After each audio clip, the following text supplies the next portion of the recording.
be in Chinese চিটারিং course. তো তোমরা এক্সাইটেড আছো তো? এক্সাইটেড শেখার জন্য? তো সাধারণত চিটারিং কিভাবে হয়? যেমন ধরো একটা রাস্তায় সাইকেল নিয়ে যাচ্ছ তুমি, কোনো কারণবশত একজনকে লাগাই দিলা, তারপরে কি করতে হবে সেটা তোমরা ভালো করে শোনো।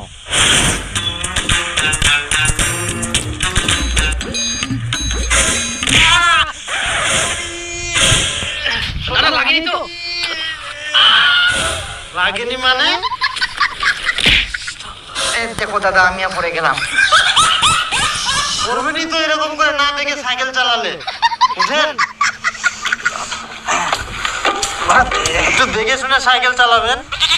না, দেখে শুনে চালাচ্ছিলাম। কি বলবো, আসেন। দেখলে কত সহজে লোকটা বেঁচে গেল। যদি সেখানে ওই অ্যাক্টিংটা না করতো তখন কি হতো?